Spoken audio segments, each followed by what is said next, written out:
എസേക്കിയേൽ 30 അധ്യായം 1 മുതൽ 26 വരെയുള്ള വാക്യങ്ങൾ. യഹോവയുടെ അരുളപ്പാട് എനിക്കുണ്ടായതെന്തെന്നാൽ, മനുഷ്യപുത്ര, നീ പ്രവചിച്ചു പറയേണ്ടത്, യഹോവയായ കർത്താവ് ഇപ്രകാരം അരുളിച്ചെയ്യുന്നു.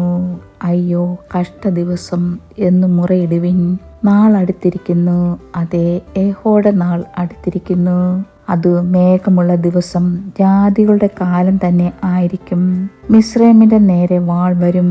മിസ്രയീമിൽ നിഹതന്മാർ വീഴുകയും അവർ അതിലെ സമ്പത്ത് അപഹരിക്കുകയും അതിൻ്റെ അടിസ്ഥാനങ്ങൾ ഇടിക്കുകയും ചെയ്യുമ്പോൾ ക്രൂസിൽ അതിവേദനയുണ്ടാകും. ക്രൂസിലും പ്യൂത്യരും ലൂദ്യരും സമ്മിശ്ര ജാതികളൊക്കെയും ക്യൂബ്യരും സഖ്യതയിൽപ്പെട്ട ദേശക്കാരും അവരുടെ കൂടെ വാൾ കൊണ്ടു വീഴും. യഹോവ ഇപ്രകാരം അരുളിച്ചെയ്യുന്നു.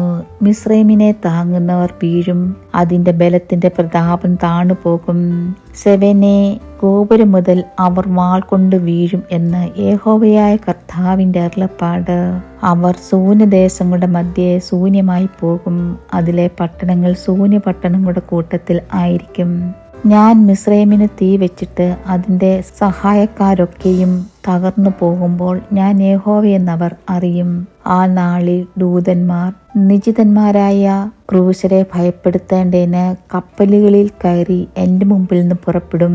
അപ്പോൾ മിസ്രയീമിന്റെ നാളിൽ എന്ന പോലെ അവർക്ക് അതിവേദനയുണ്ടാകും. ഇതാ, അത് വരുന്നു. യഹോവയായ കർത്താവ് ഇപ്രകാരം അരുളിച്ചെയ്യുന്നു. ഞാൻ ബാബേൽ രാജാവായ നെബൂഖദ്നേസറിന്റെ കയ്യാൽ മിസ്രയീമിന്റെ പുരുഷാരത്തില്ലാതെയാക്കും.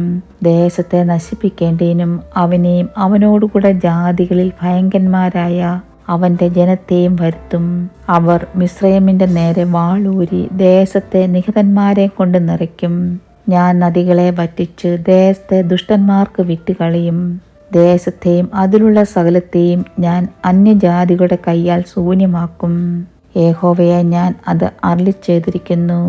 യഹോവയായ കർത്താവ് ഇപ്രകാരം അരുളിച്ചെയ്യുന്നു. ഞാൻ വിഗ്രഹങ്ങളെ നശിപ്പിച്ച് അവരുടെ മിഥ്യാമൂർത്തികളെ നോഫിൽ നിന്നില്ലാതാക്കും. ഇനി മിസ്രയീം ദേശത്ത് നിന്നൊരു പ്രഭുവും ഉത്ഭവിക്കില്ല. ഞാൻ മിസ്രയീം ദേശത്ത് ഭയം വരുത്തും. ഞാൻ പത്രോസിനെ ശൂന്യമാക്കും. സോവാന് തീ വയ്ക്കും. നോവിൽ ന്യായവിധി നടത്തും. മിസ്രയീമിന്റെ കോട്ടയായ സീനിൽ ഞാൻ എൻ്റെ ക്രോധം പകരും. ഞാൻ നോവിലെ പുരുഷാരത്തെ ഛേദിച്ചു കളയും.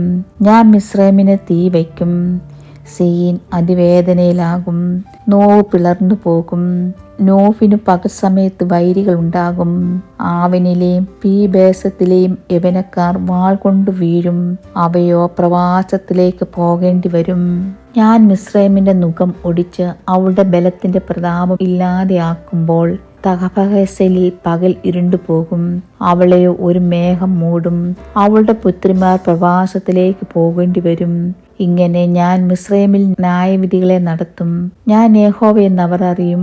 11-ാം ആണ്ട് 1-ാം മാസം 7-ാം തീയതി യഹോവയുടെ അരുളപ്പാട് എനിക്കുണ്ടായതെന്തെന്നാൽ, മനുഷ്യപുത്ര, മിസ്രയീം രാജാവായ ഫറവോന്റെ ഭുജത്തെ ഞാൻ ഒടിച്ചിരിക്കുന്നു.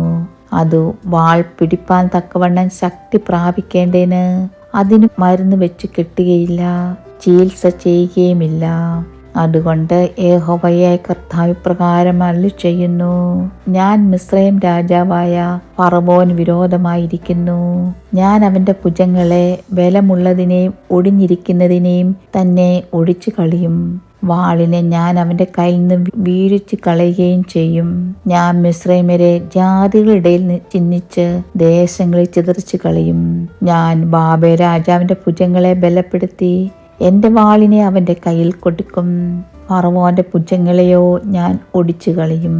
മുറിവേറ്റവൻ ഞരങ്ങുന്ന പോലെ അവൻ അവന്റെ മുമ്പിൽ ഞരങ്ങും. ഇങ്ങനെ ഞാൻ ബാബേൽ രാജാവിന്റെ ഭുജങ്ങളെ ബലപ്പെടുത്തും. ഫറവോന്റെ ഭുജങ്ങൾ വീണുപോകും. ഞാൻ എൻ്റെ വാളിനെ ബാബേൽ രാജാവിന്റെ കയ്യിൽ കൊടുത്തിട്ട് അവൻ അതിനെ മിസ്രയീം ദേശത്തിന്റെ നേരെ ഓങ്ങുമ്പോൾ ഞാൻ യഹോവയെന്ന് അവർ അറിയും. ഞാൻ മിസ്രയീമ്യരെ ജാതികളുടെ ചിഹ്നിച്ച് ദേശങ്ങളിൽ ചിതറിച്ചു കളയും. ഞാൻ യഹോവയെന്ന് അവർ അറിയും. ദൈവമേ, സ്തുതി നിനക്ക് യോഗ്യമാകുന്നു.